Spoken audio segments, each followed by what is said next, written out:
Picture an island shore at dawn, surf slurring over sand, smoke low on the horizon, the air thick with diesel, salt, and 100 small urgent sounds. Amid the blur of helmets and canvas, one figure stands out not because of height, but because of a silhouette. Broad shoulders, a cape, a hat, and a small unmistakable bulge at the corner of his mouth. He lifts the pipe with a practiced flick, draws once, and then steps forward. For soldiers watching, for correspondents framing the scene, that little shape becomes a cue. The man in front is General Douglas MacArthur. Why did he carry it everywhere? Was it merely habit or affectation, a private comfort on a public stage, or can a humble corncob pipe be read as a tactical advantage? The claim in the title is provocative, but its truth is subtler than a slogan. The pipe did not win battles. It did something else, less absolute and more consequential. It helped make MacArthur's presence legible. It reinforced a narrative he cultivated, and it functioned at the intersection of psychology, recognition, and media that shaped how troops and opponents perceived him. If that counts as a tactical advantage, it is because the advantage lay in cognition and cohesion rather than ballistics. If you enjoy deep military history that looks at the small things that shape big outcomes, subscribe. This dive will look at biography, battlefield logic, press, and myth to test how far a pipe could carry a commander. Douglas MacArthur is an easy man to sum up at a glance and a devilishly complicated one to understand in full.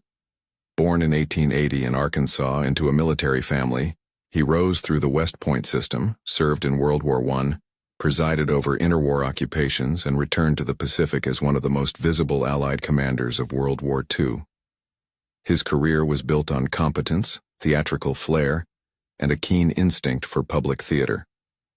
MacArthur knew image as well as strategy. He staged entrances, cultivated symbols, and used press access to shape how he would be seen, by American citizens, by his own soldiers, and by enemies. Photographs from the Pacific frequently captured him with a pipe.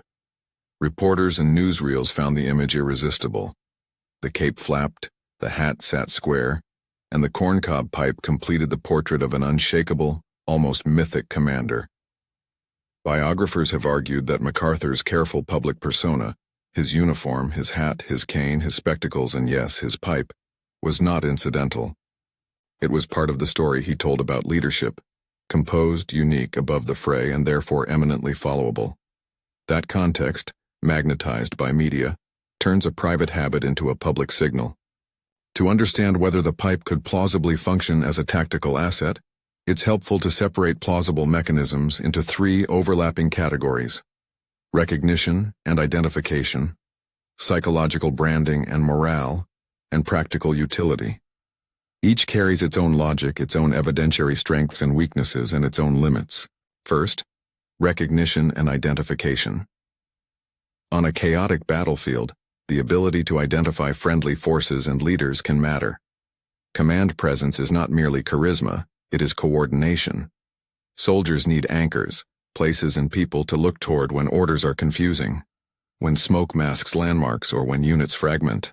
In land and amphibious operations, visual cues, flags, colored panels, helmet covers, unique insignia, have been used deliberately to reduce confusion and to quickly orient troops. A leader who looks the same in every context becomes, in a sense, a moving beacon. MacArthur's corncob pipe was a consistent visual cue. It was small, but against the larger outlines of hat and cape, it formed a recurring motif in images and recollections. For a soldier scanning a beachhead or a jungle clearing, the pipe could, at a glance, confirm identity where rank insignia might be obscured or where the silhouette of a familiar hat was only partially visible. The tactical logic is straightforward. If men can locate their commanders quickly, actions can be rallied faster, lines of communication can be recentered. But here is where evidence matters. There is scant archival material that records his staff issuing an order like, "Use the corncob pipe as an identification marker." No operational directive stamps the pipe as an authorized recognition device.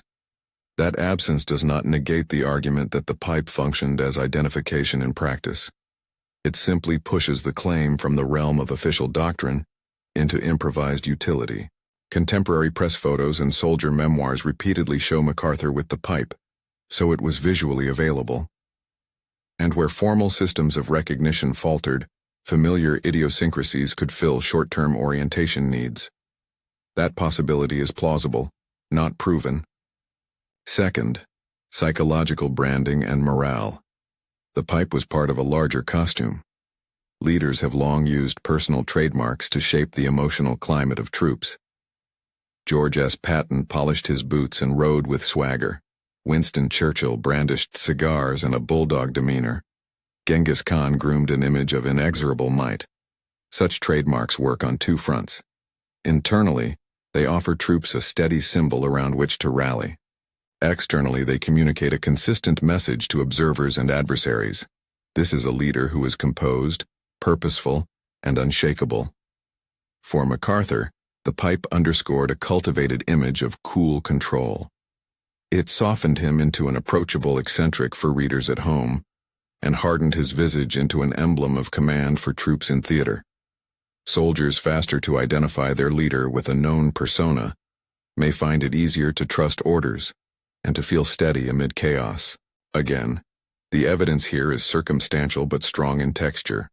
Journalistic coverage, newsreel frames, and the theatrical quality of his public appearances all point toward a deliberate layering of symbolism. Historians like William Manchester have noted MacArthur's awareness of theater and image. The pipe fits into that portfolio. Third, practical utility. A corncob pipe was a utilitarian object. It provided a quick nicotine fix, kept cold hands busy, and was resilient in rough conditions. Corncob pipes are cheap, robust, and disposable, qualities that suit a commander on campaign. Smoking can calm nerves, rituals reduce anxiety, and create small, repeatable centers of control. These domestic benefits are tactical in a diffuse sense. A commander who is calmer and physically comfortable can make clearer decisions. But these gains are private and indirect. They are not the same as a field-engineered advantage like better radios or improved artillery.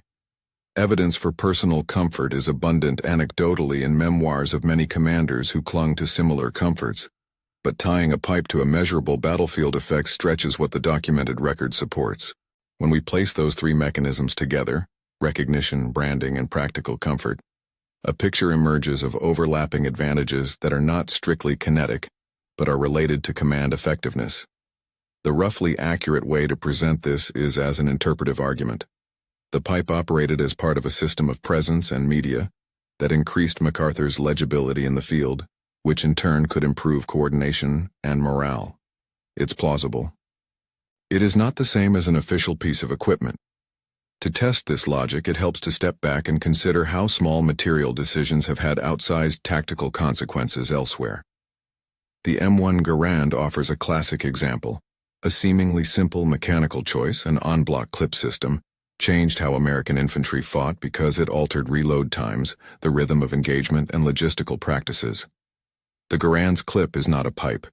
It is engineered to produce battlefield effects. But the pattern is instructive. Technology, no matter how small, becomes meaningful when embedded in a system. Supply, training, doctrine, and human habits. The pipe is different in kind but similar in dynamic. The item's potency depends less on its physical properties and more on the social and organizational structures around it. Media amplification, soldiers' expectations, and the command culture that accepted symbolic theatrics as part of leadership. Consider a hypothetical scene to make the point concrete. Imagine you are a young lieutenant on a beachhead. Mortar fire is landing inland, and radio reception is sketchy. A pair of sergeants are arguing about whether to hold a flank or advance. You lift your head and see a figure on a nearby ridgeline. The cape, the hat, the corncob pipe. The sight arrests you. Decisions snap into place not because the pipe has technical authority, but because it signals whose judgment will settle the argument. The pipe in that moment performs the same social function as a unit flag or a staff officer's distinctive cap. It concentrates attention and accelerates decision-making. That is the tactical logic. A faster alignment around a recognized leader is a small but real operational benefit. Now we should be candid. The argument has limits. The pipe did not serve as a coded signaling device in the way flags or radios did. Some legends imagine macabrely clever uses, signals to landing craft, secret codes passed between aides, but historians have found no authoritative documentation to substantiate such claims. Where stories about MacArthur's theatrical signaling circulate, they tend to be anecdotal and, crucially, unsourced. The rules of wartime communication required secure, redundant systems, radios, signal flares, prearranged markers, because relying on idiosyncratic personal items is insecure in the long run. To suggest that MacArthur's corncob pipe was an official signaling instrument is to outstrip the evidence. This is where myth and reality often diverge. Narrative wants neat causality. The corncob pipe equals confidence, which equals victory. Reality is messier. The pipe's role sits in a gray band between decoration and functional instrument. It helped shape perception. It did not substitute for artillery or air support. Examining contemporary sources clarifies how the pipe functioned publicly. Newspapers and photo agencies chronicled MacArthur's appearance extensively. Frames of him wading ashore, standing resolute in a cape, smoking, or conversing with staff reinforced a consistent brand. Correspondents relished the detail because it made photographs compositionally richer and copy text quirkier. Newsreel footage translated static photographs into motion, and motion amplifies recognition. Repetition matters. A face seen once is memorable. A face and a pipe, seen daily, becomes shorthand. If the press was one channel of amplification, testimonies by officers and enlisted men provided another. In diaries and post-war recollections, small details about their commander's look or manner are common. Those details are subjective but numerous. When many observers independently note the same motif, the weight of evidence increases for the motif's significance, even if it cannot provide a causal chain that connects the motif directly to specific tactical outcomes. There are also counter-arguments worth confronting. One objection is that the pipe made MacArthur more conspicuous to the enemy. Drawing a sharp silhouette could, in some cases, focus hostile observation or fire. A high-profile commander exposing himself is a risk. We know that generals are valuable targets.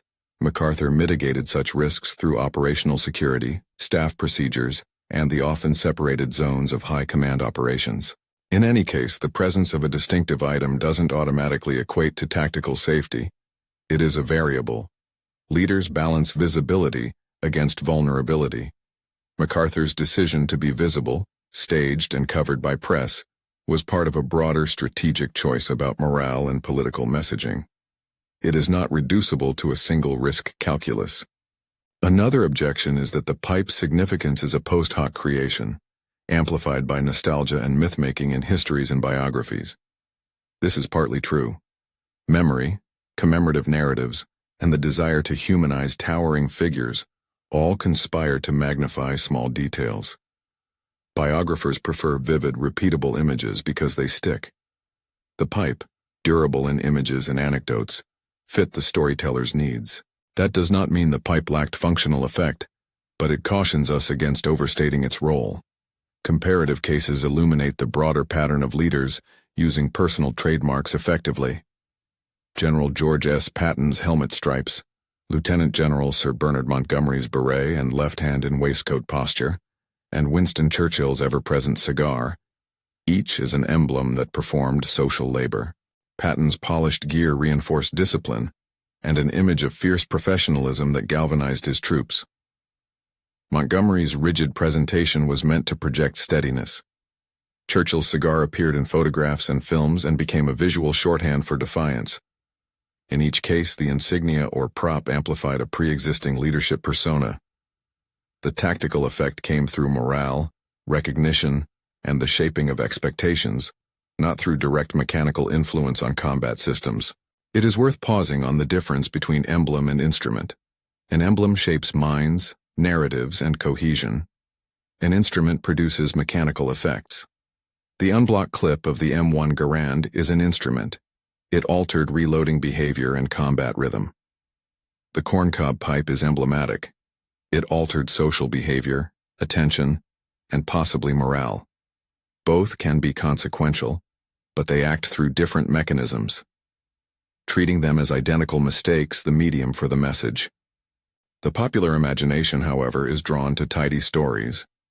One recurring legend credits the corncob pipe with functions it never demonstrably performed: as a signal to troops during amphibious landings, as a prearranged marker to trigger maneuvers, as a coded sign between MacArthur and his staff. None of these claims hold up to documentary scrutiny. Official operation plans make no mention of a personal pipe as a signaling tool. Signal units were organized around lights, flags, flares, and radios. To believe otherwise is to prefer myth over operational logic. That said, not all functionality requires paperwork. Sometimes small cues work because everyone already knows their meaning. Soldiers may have used the sight of MacArthur with his pipe to reassure themselves that leadership was present. That reassurance can translate into steadier action, less hesitation, and quicker obedience, factors that affect combat outcomes. The crucial distinction is that such effects are informal, distributed, and unmeasured. They live in personal diaries, in the cadence of orders, and in the texture of lived experience rather than in after-action reports. What of the pipe's cultural history and materiality? The corncob pipe is an American artifact with roots in rural craft. Its cheapness and resilience made it a popular working man's pipe. For MacArthur, a corncob, unpretentious and oddly homespun, contrasted with other ostentations of rank. It suggested a kind of rugged Americana. In an era when commanders often presented themselves as the embodiment of national virtues, the corncob helped situate MacArthur within a particular American narrative: practical, plain-spoken, and tough-minded. In the propaganda-conscious theater of World War II, such resonances mattered. The public liked a warrior who seemed grounded in familiar cultural touchstones. The media's role cannot be overstated. Newsreels and photographs do not merely record, they construct images. A commander who repeatedly appears with a recognizable prop benefits from a steady stream of identifiable frames. This loop, appearance, reproduction, recognition, creates a feedback effect. It makes a private object public by design. MacArthur understood spectacle. He staged returns, he used ceremonies, and he courted the press. The pipe fit naturally into those controls of image-making. There is another dimension to consider: the social coordination within MacArthur's own staff. A leader who cultivates an image shapes the behavior of aides and officers, who then act in ways that amplify that image. Staffers select photographs, arrange public appearances, and manage access so that the leader's persona is reproduced. The pipe, in this way, is an element in a larger system, not just a personal habit, but a node in a public relations apparatus and a command culture. The durability of the pipe as a motif owes as much to those structural supports as to the pipe itself. The boundary between professional utility and theatrical affect is porous. MacArthur's insistence on spectacle often had practical ends: to reassure allies, to psychedelize enemies, to mollify politicians back home. Sometimes spectacle was an instrument of policy. The corncob pipe was part of the prop kit. Finally, we must parse what is myth and what is open question. Concrete documented facts are straightforward. MacArthur was often photographed and filmed with a corncob pipe. Press coverage and biography took notice. The pipe became an element of his public persona. Beyond that, the evidence thins. The claim that the pipe served as a deliberate tactical device, e.g., an approved means of friendly recognition under formal orders, lacks clear documentary support. The more plausible reading is interpretive. The pipe served as an unofficial but potent emblem that, through repeated media exposure and shared social expectations among soldiers, functioned as a tool of recognition and morale. There is a broader lesson here that transcends any single object. War is a social technology, as much as it is machinery and munitions. Leaders manage information, attention, and confidence. Small things, shiny helmets, distinctive scarves, particular metals, and yes, pipes, become easy-to-grasp signals in environments of complexity. They accumulate meaning because people need quick ways to orient themselves in danger. The tactical advantage, when present, is mostly second order. It accelerates social alignment, reduces hesitation, and coalesces loyalty. These effects are hard to quantify, but they are visible in the patterns of photographs, press narratives, and soldier reminiscences that historians study. If you step back from the theater of war into the theater of memory, the corncob pipe takes on another role. It humanizes. It makes MacArthur approachable in narrative terms. Histories prefer human-scale details precisely for that reason. They make large forces comprehensible through small, repeatable images. The pipe is a mnemonic device. It anchors stories. That is partly why we still remember it. Turning to practice, what should a modern historian or documentarian take away? First, treat such objects as both symbol and possible utility. Second, be careful about hard claims. The correct posture is evidence first.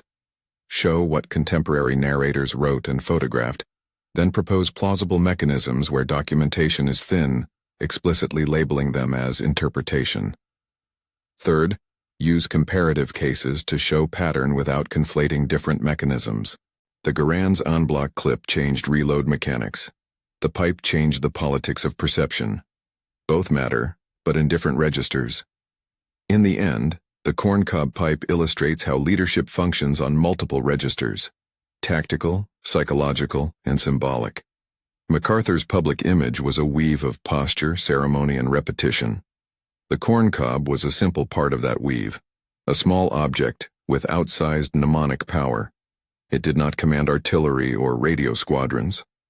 It did make the commander's presence instantly legible, and it helped shape the narrative through which men understood their orders and their leader. So was it a tactical advantage? The most honest answer is, sometimes. Not in the way a radio or a battleship is an advantage, but in the way a stable, repeatable signal can shorten decision cycles and steady morale. When thousands of soldiers are anxious and confused, recognition and reassurance are not trivial. They are operational variables, subtle but real. The corncob pipe, amplified by press and practice, occupied that variable. And that is perhaps the final point. War is fought in many registers beyond the literal battlefield. Media, memory, morale, and recognition. Each shape outcomes that are never purely mechanical. A small object like a corncob pipe can alter how people see a leader, how they align with him, and how they remember him. It can be part of a strategy of presence. That is the likely truth behind the provocative claim of our title. If you have a recollection, a source, or a photograph that adds to this story, leave it in the comments. Historians like to be challenged and corrected. For more deep dives into how small things change war, design quirks, personal trademarks, and symbolic technologies, check out the next videos on the channel.